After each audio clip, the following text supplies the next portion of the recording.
Mga kabayan, hinahanap niyo ba ako sa Facebook? Narito ang Facebook page ko.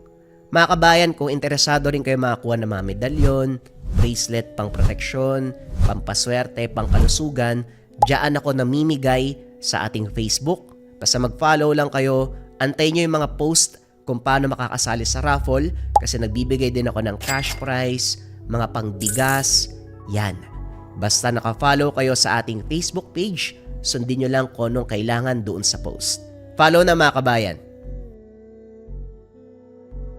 Ang kwentong ito ay hango sa totoong buhay. Mula ito sa isa nating kabayan na itago na lamang natin sa pangalang Romel. Taong 1977, Mindoro. Bata pa lamang si Romel nang manahin ang pagiging magsasaka ng ama. Maaga itong naulila. Walang kapatid at hindi man lang nakilala kung sino ang ina. Gayunpaman, ayos lang naman ang pamumuhay ng binata bago tuluyang nawala ang ama. Naturuan ito kung paanong magsaka ng mabuti at iba pang kalakaran. Kaya naman hindi naging ganong kahirap ang buhay mag-isa sa bukid. Kaso nga lang paminsan-minsan, hindi maiwasan ni Romel ang mangulila. May mga oras talaga na mas maganda kung may makakasama, makakausap at mangangamusta. Ngunit sa panong ito, sapat na siguro ang iilang kapitbahay upang kahit papano maibsan ang kalungkutang nararamdaman ng binata. Madalas si Romel maglakad sa gilid ng palayan tuwing dapit hapon. Matapos ang pagtatrabaho buong araw, ito ang naging gawain ng binata upang makapagpahinga at bantayan na rin ang pinaghirapan. Ay nako, isang mahabang araw na naman. Wika ni Romel sa sarili habang tinatanggal ang sombrero at pinapahiran ang pawis sa noo. Humakbang ito sa pilapil. Pinagmasdan ang palayang kumikislap na tila mahinang ginto habang papalubog ang araw. Hindi ka pa uuwi? Wika ng isang magsasaka habang nagbubuhat ng mga gamit sa hindi kalayuan. Sandali lang po, dito muna ako. Dito lang ako makakahinga ng maayos eh. Umupo siya sa gilid. Parang mas tahimik dito kaysa sa buong bayan. May hanging dumampi sa kanyang muka at napangiti siya. Kung pwede lang, dito na lang sana ako titira. Sa lupang ito mismo kasama ang palayan. Para katulad nyo, hindi nag-iisa. Wika nito na tila kinakausap ang hangin. O Romel, mauna na ako sa'yo ha. Teka, bakit ba kinakausap yung sarili mo dyan? Hindi naman po, Mang Simon. Basta mag-ingat ka. Umuwi ka rin ng maaga ha, mamaya. Kakakausap mo sa hangin, bigla may samagot sa'yo. Paalam na iho. Wika ni Mang Simon, isang kapwa magsasaka bago ito tuluyang umalis. Sana nga po eh. Para kahit papano may kausap ako. Gabi na nang umuwi sa tahanan si Romel. Katulad ng nakagawian, madilim at malamig ang paligid. Ano pa nga ba nga asahan ko? Mag-isa ako sa bahay kaya malamang malamig at madilim dito. Pero maganda naman, kita akong buong palayan sa lugar na to. Dumungaw sa bintana si Romel. Pinagmasdang maigi ang paligid. Maganda, tahimik, pero minsan may kalungkutan. Ang mga bituin ay nagniningning habang ang buwan ay mag-isang kumikislap. Mabuti pa ang buwan kahit nag-iisa lang. Hindi may tuturing na tunay mag-isa dahil maraming bituin na kasama. Biglang natigilan ang pagmumuni ng binata nang makarinig ng kaluskos mula sa palayan. Kaagad nitong kinuha ang lampara at tinapat sa palayan. Akala niya, sa pamamagitan ng pag-ilaw at pagwagayway ng lampara, maaaring mabulabog ang kung anumang kumakaluskos sa bukid. Ngunit hindi ito tumigil at tila mas naging agresibo. Dahil sa pangyayari, kumuha siya ng itak. Kasama ang lampara, bumaba ito papunta sa palayan. Habang pababa, naramdaman niya ang tensyon. Alam niyang hindi ligaw na hayop ang napansin. Sino nandyan? Magpakita ka. Lumabas ka kung sino ka man. Wika ng binata habang nakataas ang itak at lampara. Lalong tumindi ang mga kaluskos. Dahan-dahan siyang lumapit at doon biglang sumugod ang isang matanda. Hoy! Ayos-ayosin mo yung itak mo. Kamunti ka na akong mataga. Wika ng isang matanda. Hindi ito pamilyar kay Romel. Sino ho ba kayo? At anong ginagawa niyo dito? Anong sino ko? Ako si Dante. At ikaw ang dapat kong tanungin. Anong ginagawa mo dito sa bukid ko? Ho? Bukid nyo? Nasaan? Dito ang bukid ko. Pero, bakit hindi mo makita? Napakunot ang noo ni Romel. Kasi nga ho, hindi to bukid. Baka nagkamali ka. Siguradong naligaw kayo, Mang Dante, at gabing-gabi no? Bakit nasa labas pa kayo? Katulad nga ng sinabi ko, dito dapat ang bukid ko. Hindi ko alam kung bakit ibang lugar to eh. Pauwi na ako galing sa bayan. Kanina pa ako naglalakad. O kahapon pa ata. Basta hindi ko alam. Dito lang dapat yun eh. Kabisado ko ang bawat daan eh. Mukhang naging ulyani na po kayo ah. Ayos lang yun kasi. Tumatanda na kayo. Saan po ba ang bukid nyo para maihatid ko na kayo? Lalo na ngayon gabi na mas delikado ang daan. Huwag mo kong asarin iyo. Kabisado ko ang lugar, hindi ako nagkamali. O sige na po Mang Dante. Halika po. Baka alam kong tinutukoy nyo. Saan po ba kayo banda? Tumingin ng matanda sa paligid. Tila takot. Basta, nandito lang. Hindi ako dapat naliligaw. Naglakad na papaalis ang matanda. Kinuha ang sombrero mula sa sahig at nagpatuloy sa paglalakbay. Bagamat nag-aalala ang binata, hindi niya pinilit itong tulungan, lalo na't mukhang ayaw ni Mang Dante na magpatulong sa iba. Kinabukasan, matapos magtrabaho at maglibot sa palayan, muling nagpakita na naman si Mang Dante sa kanya. Agad lumapit ang binata at sa pagkakataong yun, ipinilit niya ang sariling tulungan nito. Binahagi ni Mang Dante, kabisado niya ang bawat pilapil at punong kahoy sa lupain. Ngunit kamakailan, tila napapadalas ang pagkaligaw, napapadpad siya sa lugar na hindi pamilyar. Habang naglalakad sila, muling nagsalita ang matanda. Iho, sa buong buhay ko rito, bawat kanto, pilapil at punong kahoy ay kilala ko. Kahit nakapikit pa ako, alam ko ang daan eh. Baka po nagbago ang daan. Nagbago din po ang mga tanawin kaya hindi na pamilyar sa inyong lugar. Hindi. May mali. May nagliligpat ang daan. Ano po? Ano po ang ibig mong sabihin, Mang Dante? Tuwing hapon kapag papadalim na, doon ako naliligaw eh. Hindi ko maipaliwanag pero parang may humihila sa akin sa lugar na hindi naman sa akin. Baka pagod lang po kayo. Kailangan niyo po muna siguro magpahinga lalo na't matanda na kayo. Humihina ang memorya at katawan niyo. Hindi ito pagod. Kabisado ko ang lupa pero ngayon parang itinatago sa akin. O sige po, hanapin natin. Hindi ko po kayo papabayaan. Sa pagkakataong ito, doon nakaramdam ang binata na tila may taong nangangailangan sa kanya. Isang bagong kaganapan sa tahimik at minsang malungkot na buhay. Naging magaan ang loob ni Romel sa matanda. Tinulungan niya itong mahanap ang daan pabalik sa sinasabing bukid. Ngunit sa tuwing ihahatid niya ito, tila nagbabago ang anyo ng paligid. Dito po ba?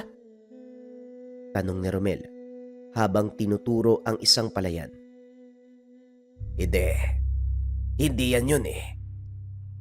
May puno ng mangga doon at may kubo naman dito. Pero ngayon wala na. Napakunot ang noo ni Romel. Oo nga no. Parang kanina may nakita rin akong puno dito eh. Meron talaga. Biglang lumakas ang hangin. Kumaluskos ang mga palay. Teka, sandali lang ho ah. Romel, bakit parang nag-iba ang landas? Napatingin si Romel sa dinaanan nila. Sandali, hindi ba doon tayo galing? Nakayuko na lamang ang ulo ni Mang Dante. Hindi ko na alam. Hindi ko na talaga alam. Ilang araw na akong hindi nakakauwi sa amin. Huwag po kayo panghinaan ng loob, Mang Dante. Makakarating din po tayo sa bukid nyo. Halina po kayo, hanapin natin uli. Ngunit sa bawat takbang nila, tila lumalayo ang hinahanap. Parang nakakahalata na ako. Ayaw tayong papasukin. Posible ba yun? Yung lupa mismo ang ayaw magpapasok sa atin. Dati akong may-ari ng lupang ito pero ngayon, parang hindi na ako kilala. Hanggang dito na lang muna, iho. Kaya ko na ang sarili ko, malapit na maggabi. Kailangan mo nang umuwi sa inyo. Pero Mang Dante, hindi pa po natin nahanap ang bukid nyo. Kanina pa tayo naglalakad, iho. Sigurado ko na malapit na yon. Maraming salamat sa pagsama sa akin. Mauna na ako. Kung sigurado po kayo, Mang Dante, o sige ho. Basta mag-iingat kayo ha. Ngumiti ang matanda at nagpatuloy sa paglalakad habang si Romel bumalik na ng tahanan. Wala pang kalahating oras, kagad nakabalik sa sariling bukid si Romel. Dahil dito, lalong naging palaisipan sa kanya kung bakit inabot ng ilang oras sila ni Mang Dante.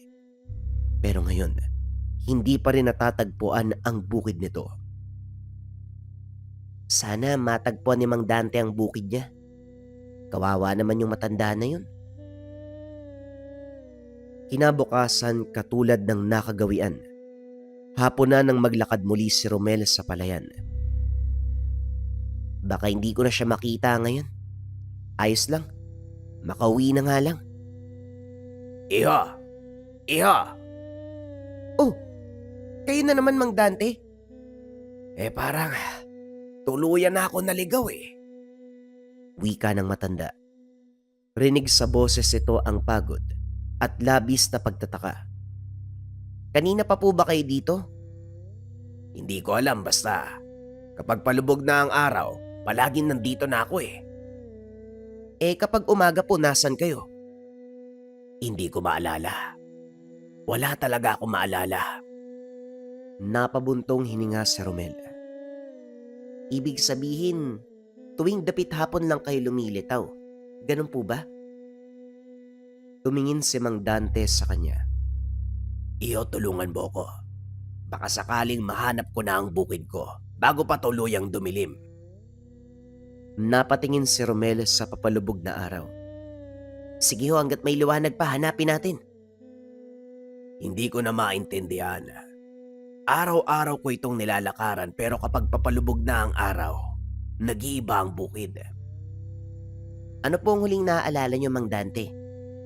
Ang naaalala ko, umalis ako sa aking kubo, papunta ako sa Pilapil, tapos dadaan sa punong mangga. Kaso nga lang, nandito na naman ako eh. Hindi ko na makita ang bahay ko. Sige ho, wag na po kayo mag-alala. Ngayon po, tuluyan ko na talaga kayong sasamahan. Hindi katulad nung nakaraan.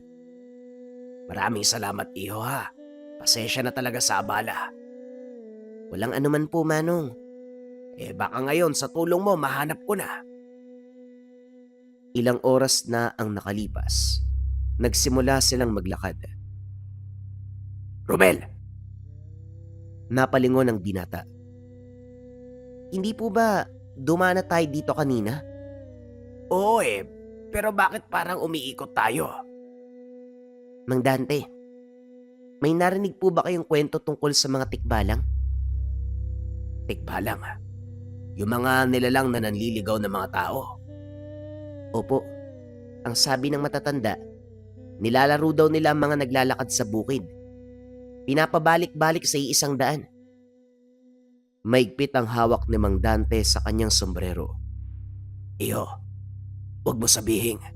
Hindi po ako sigurado pero parang may naglalaro sa atin eh. Pero kung tikbala nga, hindi ko maintindihan kung bakit. Bakit ako? Anong nagawa ko para paglaruan ng nilalang? Muling napatingin si Romel sa papalubog na araw. Hindi ko rin po alam ang Dante, pero baka may gusto siyang sabihin o ipakita sa atin. Teka iyo, saan ka naman pupunta? Manghingi po tayo ng tulong. O sige, kung sino man yan iyo, may tiwala ako sa'yo. Nagtungo ang dalawa sa bayan. Iyo, ayos lang ba sa'yo kung manatili muna ako dito? Parang hindi na kaya ng mga tuhod ko maglakad ng mas malayo eh. Wika ni Mang Dante habang hinihimas ang binti. Opo naman Mang Dante. Pasensya na po kayo ha. Hindi ko naisip ang kalagayan nyo. Ako na lang po hindi diretso sa bayan. Dito lang po muna kayo ha. Pangako babalik ako. O sige. Maraming salamat iho. Lumapit si Romel sa iilang matanda sa baryo. Kabilang na doon si Aling Cora, isang tendera. Aling Cora, kumusta ho? Wika ni Romel habang bumibili ng kape. Romel, ikaw pala yan. Kumusta naman sa bukid? Ayos lang naman po, Aling Cora. Matanong ko lang po sana, may kilala po ba kayong magsasaka na Mandante ang pangalan? Napatingin ng tendera. Tinigil ang ginagawa. Mandante? Yung may bukid sa dulo? Opo, siya nga. Madalas ko po siyang nakikita sa pilapil eh. Dito, halika muna dito, may itatanong ako. Ano yon, Cora? Anong tatanong mo? Ito, ikaw ang kumausap sa kanya. Marami pa akong aayusin dito. O iho, anong kailangan mo? Ang itatanong ko lang po sana, kung meron kayong kilalang Mang Dante, yung nakatira po sa may dulong bukid? Nagkatitigan ng bagya si Mang Lito at Aling Cora. Nag-usap ang dalawa sa pamamagitan lamang ng mata. Bakit mo naman hinahanap si Mang Dante, iho? Kaano-ano mo siya? Hindi ko naman po siya kaano-ano. Sadyang naliligaw po kasi siya tuwing hapon eh. Palagi siyang napapadpad sa bukid namin. Tinutulungan ko siyang hanapin yung bukid niya. Napatahimik. Muling nagkatinginan ang dalawa. Kitang-kita sa kanilang mga muka ang pag-aalala. Pagtataka. Bahagyang takot bago sila nagpatuloy ng pagsasalita. Iho, sigurado ka bang si Mang Dante ang kasama mo? Baka nagkakamali lang siya dito. O kaya naman baka may ibang Dante sa lugar at yun ang tinutukoy niya. Hai, bakit naman po? Isa lang naman po yung Mandante na pinag-uusapan natin kanina. Kinumpirma nyo nga po na nakatira sa may dulong bukid eh. Yung matanda, payat, tapos palaging dala yung kupas sa sombrero. Kasama ko nga po siya ngayon eh. Naiwan ko lang siya sa labas ng bayan kasi pagod na daw po siya. Pero kung gusto niyo pong daling ko dito, pwede naman po. Aling Cora? Ayos lang po ba kayo? Namutla si Aling Cora at Mang Lito. Oh, ano po nangyari? Ayos lang po ba kayo? Hindi magandang balita yan. Ang alin po? May nasabi ba akong hindi maganda? Romel, matagal nang nawawala si Mang Dante. Ha? Hindi po yun posible. Araw-araw ko po siyang kasama eh. Nakakausap ko pa siya. Hindi kami nagbibiro, iho. Seryoso. Matagal nang nawawala ang matandang yon.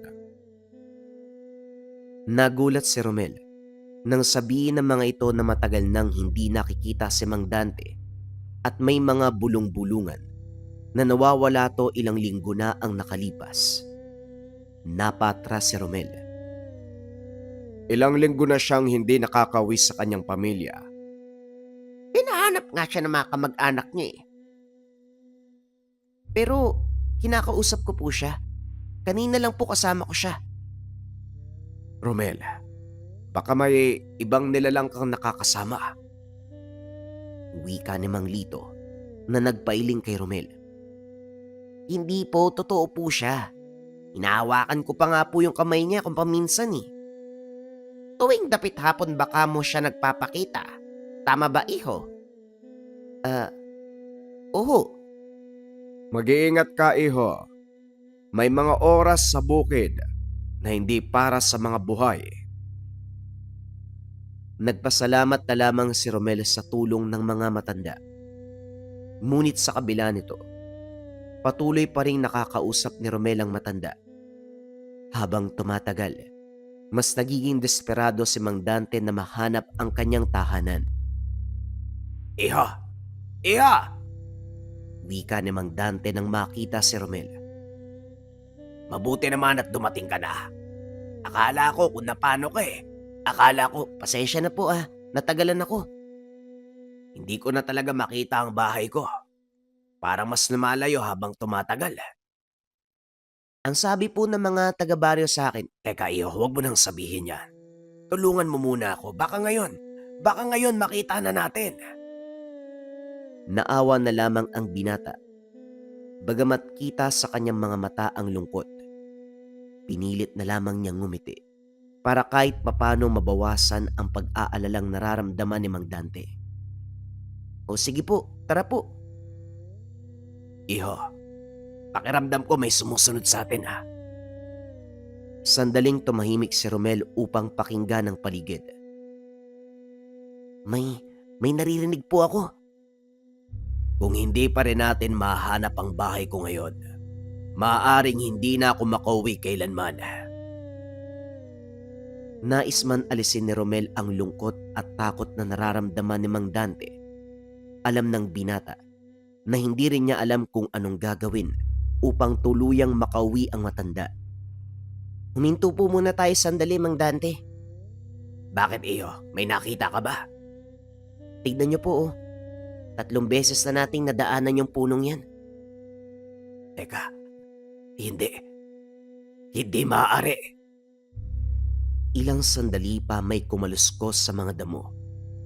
Iho, may narinig ka ba? Opo, meron po. Isang mahina ngunit malalim na tawa ang umalingaw-ngaw sa hangin. Ramdam ni Romel ang pagtindig ng mga balahibo sa batok. Iho, may nagmamasid sa atin. Ganun na nga po, hindi tayo nag-iisa. Asan ka? Ibalik mo ako sa bahay ko. Wika ni Mang Dante. Sumagot ang hangin. Isang mahaba at paikot-ikot na ihip ang tugon nito. Hinawakan ni Romel ang braso ng matanda. Mang Dante, huwag po kayong bibitaw. Iyo, pasensya ka na kung paulit-ulit ako. Pero sana kung maligaw ako uli, wag na wag mo kong iiwan. Huwag po kayong mag-alala. Hindi ko po kayo iiwan. Tama na ang pakikipaglaro. Magpakita ka! Tahimik. Nag-intay sila ng ilang minuto pero walang sumagot. Matapos nun, biglang nagulat si Romel kung bakit tila sumigla ang pangangatawa ng matanda. Mang Dante, sandali lang ho. Wika ni Romel habang dahan-dahang sumusunod sa anino ng matanda sa gitna ng dilim. Bilisan mo, Iho. Habang nararamdaman ko pa, malapit ko nang makita ang bukid ko, ang bahay ko, ang pamilya ko. Damang-dama ang tuwa sa boses ng matanda. Kahit mahina na ang katawan, bumilis ang pagkilos nito. Labis na pananabik na makauwi. Habang tumatagal, dahan-dahang bumabagal ang pagtakbo ni Romel. Napansin niya na makapalang damo sa bahaging iyon ng bukid. Wala nang ilaw mula sa paligid. Tanging buwan at kuliglig na lamang ang mapapansin. Mang Dante, hindi po ba dumaan na tayo dito kanina? Hindi, iba to. Iba ang hangin dito. Huminto si Romel. Tinignan ng mabuti ang paligid. Parehong puno, parehong pilapil, parehong lupa. Mang Dante, tumigil na po kayo. Umiikot lang po tayo. Kitang-kita ang pagbabago ng reaksyon ng matanda. Ang pag-asa sa muka ay tuluyang nawala. Tumigil ito. Pinagbasdan ang kapaligiran. Hindi ako umiikot. May nag-utos sa lupang paikutin tayo. Isang malamig na ihip ng hangin ang dumaan sa pagitan nila. May malakas na kaluskos sa likod ng punong balete. Mang Dante, ayos lang po ba kayo? Hindi nakasagot ang matanda. Mula sa anino, unti-unting lumitaw ang isang matangkad na nilalang. Meron itong katawan ng tao, ngunit ang ulo at paa, katulad sa kabayo. Ang mga mata nito ay kumikislap sa dilim. Napatras si Romel. Tikbalang! Umalingaw-ngaw ang mga yabag. Matagal na kitang pinagmamasdan, tao. Wika ng nilalang. Ikaw ba ang dahilan kung bakit naliligaw si Mang Dante? Kung bakit hanggang ngayon hindi pa siya nakakauwi? Hindi kagad sumagot ang tikbalang. Sa halip umikot ito sa paligid nila. Mabagal. Tila sinusukat ang kanilang takot. Hindi ko kayo sasaktan, kaya huwag kayong matakot. Pinapaikot ko lamang kayo. Huminga ng malalim si Romel. Binuksan ng tapang, naglakas loob. Kung hindi mo siya sasaktan, bakit mo siya nililigaw? Wika ni Romel. Pilit pinapatatag ang boses. Dahil may mga bahay na hindi na dapat makita. Karapatan niyang malaman kung bakit. Hindi pwede yung gusto mo lang paglaruan yung matanda. Kaya ginagawa mo yan. Ilang araw na siyang hindi nakakauwi. Hindi pa nakakakain o nakakatulog na maayos. Hindi mo dapat siya pinaglalaruan. May buhay ang taong yan, no? Buhay. Sigurado ka ba? Wika ng nilalang. May bahid ng kakaibang lungkot at pagkamangha sa kanyang tinig. Napatingin si Romel kay Mang Dante. Mang Dante, ano pong huling naaalala nyo? Bakit kayo pinaglalaroan ng tikbalang? Hindi ako sigurado. Pero ang alam ko lang, naglalakad ako papauwi. Tapos may mahinang yabag akong narinig, tas tapos na. Hanggang doon lang wala na. Hindi mo ba naisip kung bakit tuwing dapit hapon lamang siya naririto? Hindi ka ba nagtataka bakit kahit ilang araw na siyang walang tulog o kain, nakakayanan niya pa rin kumilos? Ipinaywatig ng tikbalang na hindi nito layong pagtripan o saktan lamang si Mang Dante. Pinipigilan lamang nito na makita ng matandang isang bagay na mas magbibigay ng sakit sa kanya. Ayaw ko siyang saktan. Pinipigilan ko lang siyang makita ang katotohanan. Katotohanan? Anong katotohanan? Ang katotohanan na hindi niya kayang tanggapin. Bakit hindi na lang natin siya tanungin? Hindi sumagot ang tikbalang. Sa halip tinitigan siya nito. Kagad lumingon si Romel. Mang Dante, handa ka po bang malaman ang katotohanan? Kung yon ang magdadala sa akin sa tahanan ko, oo, handa na ako. Sa oras na makita niya, hindi na siya makakabalik pa sa paglalakad na ito. Lahat ng ito ay matatapos na. Hindi po ba mas masakit ang paulit-ulit na maligaw? Kung ano man ang katotohanan, hindi hamak siguro na mainam na malaman yon, kaysa buong buhay siyang nasa dilim. Hindi alam kung bakit hindi siya makauwi ng bahay.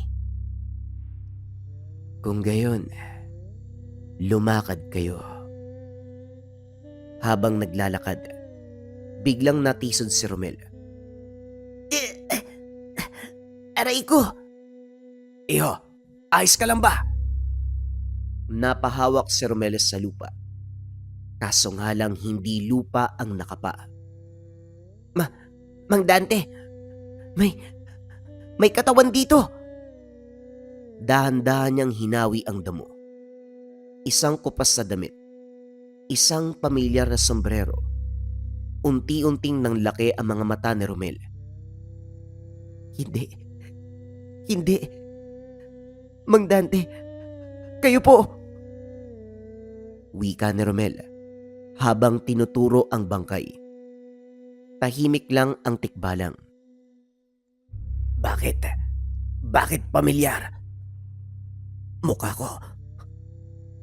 ko to. Wika ni Mang Dante. Unti-unti siyang napatras. Pero hindi ko maintindihan. Araw-araw kitang nakakausap. Nakikita. Iho, sabihin mo sa akin, bakit ako nakahiga dyan? Lumapit si Romel. Takot ngunit may halo ng awa. Ngayon ay nauunawaan niya na. Mang Dante, ang sabi po sa akin ng mga tao sa bayan, matagal na daw kayong hinahanap sa baryo. Nung una akala ko, dahil hindi lang kayo nakakauwi. Pero ito pala ang katotohanan.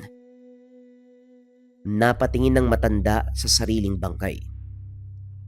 Ibig sabihin, hindi na talaga ako makakauwi. Malungkot man, Manong. Pero tama po yun. Unti-unting naging malinaw ang anyo ni Mang Dante. Naging manipis ang kanyang presensya. Kaya pala hindi ko makita ang tahanan ko kasi wala na akong babalikan. Pumatak ang luha ng matanda sa pisngi. Malungkot. Ngunit ngayon ay wala ng takot. Lumapit ang tikbalang. Ngayon, naiintindihan niyo na. Napatingin si Mang Dante kay Romel.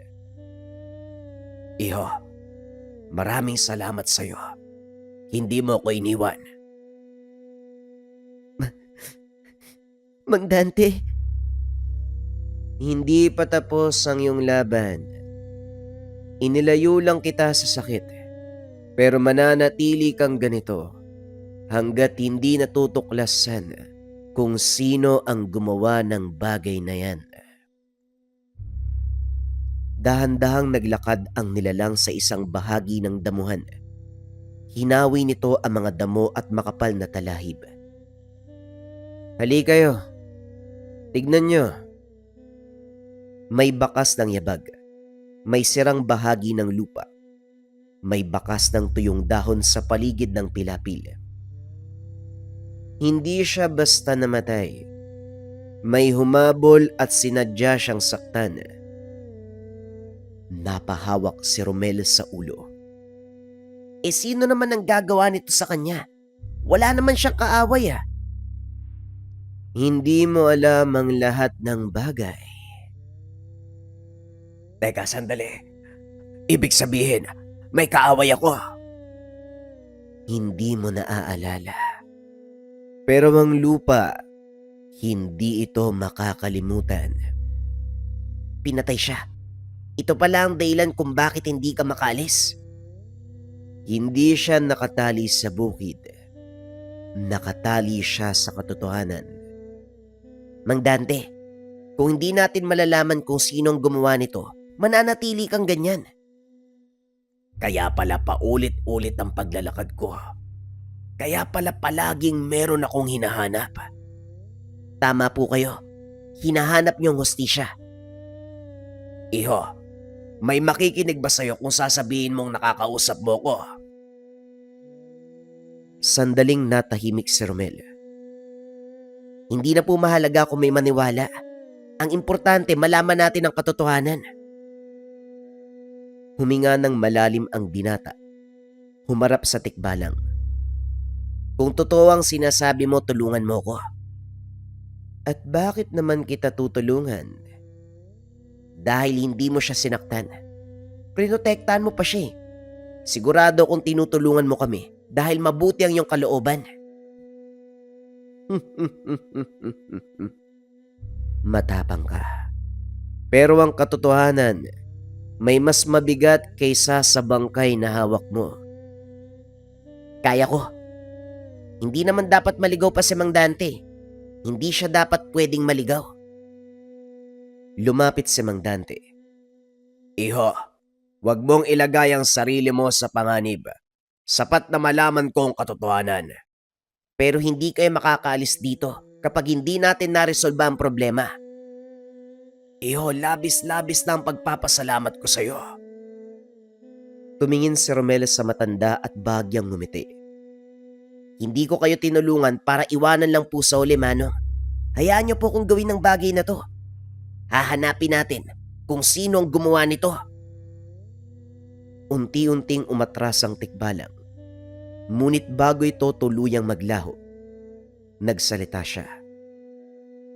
Kapag nalaman mo ang pangalan, babalik ako. Nagsimulang mag-imbestiga si Romel sa baryo.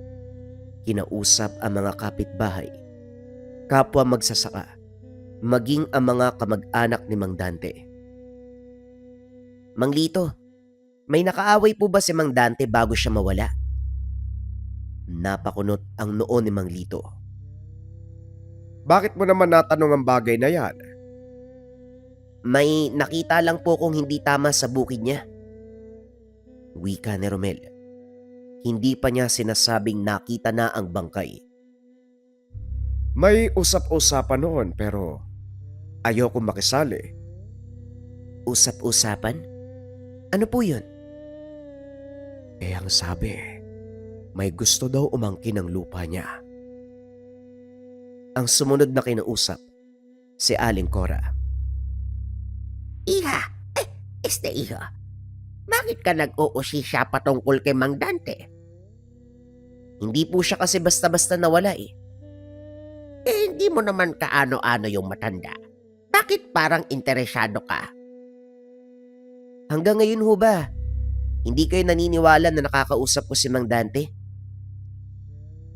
Natigilan ng bagya si Aling Cora. Tumindig ang balahibo sa sinabi ng binata. Kung ganon, may mga nagsasabing may nakaalitan siyang malapit sa kanya. Pwede ko po bang malaman ko nung pangalan? Kung sinong nakaalitan niya? Hindi ko alam kung dapat ko bang sabihin. Aling Cora, kailangan ko pong malaman. Unti-unting lumabas ang lihim. May alitan sa lupa si Mang Dante at isang tao ang gustong umangkin sa kanyang bukid. Pumunta si Romel sa bahay ng pamangkin ni Mang Dante. Matanong ko lang, totoo bang may gustong bumili ng lupa niya? Opo, kaso ayaw ibenta ni Lolo. Ang sabi niya, doon na daw siya tatanda at mamamatay. Alam mo ba kung anong pangalan ng gustong bumili? Opo, si Andres. Parang pamilyar ang pangalan na yun ah. Kaibigan kasi ni Lolo yun. Oo nga. Pero bakit parang hindi man lang niya hinanap ang kaibigan niya? Umiwas ng tingin ng pamangkin. Kaibigan Sarap. Pero ilang beses silang nagtalo. Ramdam ni Romel ang bigat ng bagong impormasyon. Kaya naman pala. Hinanap ni Romel si Mang Andres.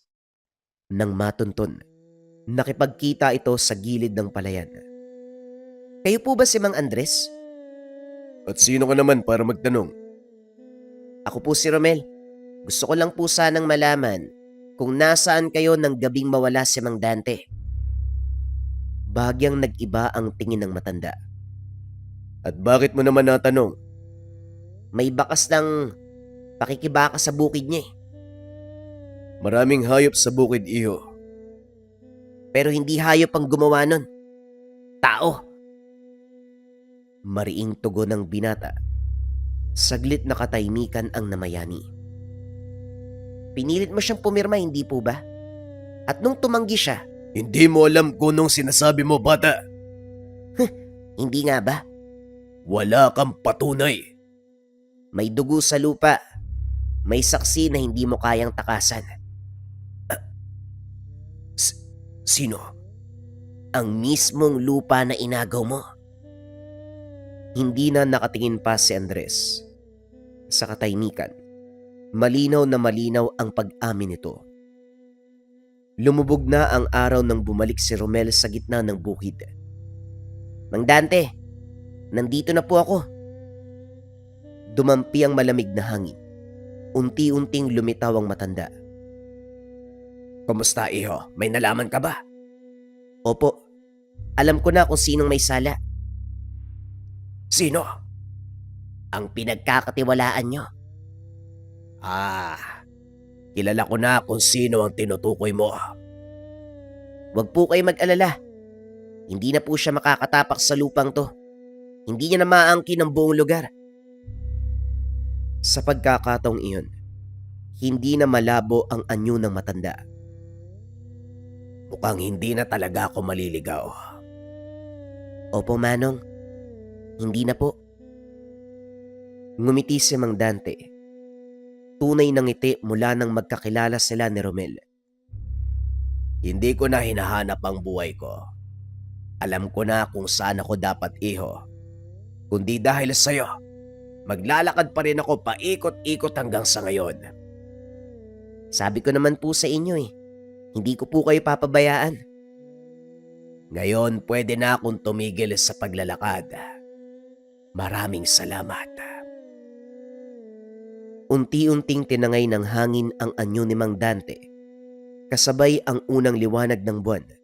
Sa lilim ng puno ng balete, naroon ang tikbalang. Mahusay. Nagawa mo. Hustisya ang kailangan niya. Hindi lahat ng tao kayang harapin ang katotohanan. Lalo pa, hindi pa natutuklasan ang sani at kung sino ang may sala. Pero dahil sa'yo, hindi ko na siya kailangan pang iligaw. Sandali itong tumingin sa bukid at muling naglaho sa hangin. Naiwang mag-isa sa gitna ng palayan si Romel. Hindi lahat ng naliligaw ay buhay. Bulong niya sa sarili. Hinawakan ng binata ang lupa. Pero lahat ng kaluluwa may karapatang makauwi. Sa tulong ni Romel, natagpuan ang bangkay ni Mang Dante. Napanagot ang may sala. Lumipas ang ilang buwan. Muling naging payapa ang bukid ni Mang Dante hanggang sa nakita ni Romel ang mga bagong tanim sa lupa ni Mang Dante. Sa wakas, naibalik na siya sa pamilya niya. Oo, tama po kayo. Ramdam niyo ba yon? Parang mas magaan ang hangin dito ngayon. Minsan tuwing dapit hapon, nararamdaman ni Romel ang banayad na hangin at presensya ng tikbalang. Hindi na bilang manliligaw ng tao, kundi bilang isang tagapagbantay. At katulad ng nilalang, nagsilbing tagapagbantay din ang binata, handang tumulong sa kahit sinong nangangailangan sa kanya. Tuwing may naliligaw sa bukid, si Romel na ngayon ang gumagabay sa kanila pauwi. Dala ang paniniwala. May mga kaluluwang kailangan malaman ang katotohanan upang tuluyang makabalik sa kanilang tirahan. Iha, saan nga ba ang daan palabas? Tanong ng isang matandang babae na minsang naligaw sa pilapil. Halina po kayo. Sasamahan ko kayo. Habang naglalakad sila, napapangiti si Romel. Hindi lahat ng naliligaw ay multo. Ngunit kung sakaling may isa pa, handa siyang makinig. At sa bawat dapit hapon, ang bukid ay hindi na lugar ng pagkaligaw. Ito ay lugar na pwedeng uwian. Lahat ng nangangailangan, handang tulungan ni Romel, kasama ang kanyang kaibigan natikbalang.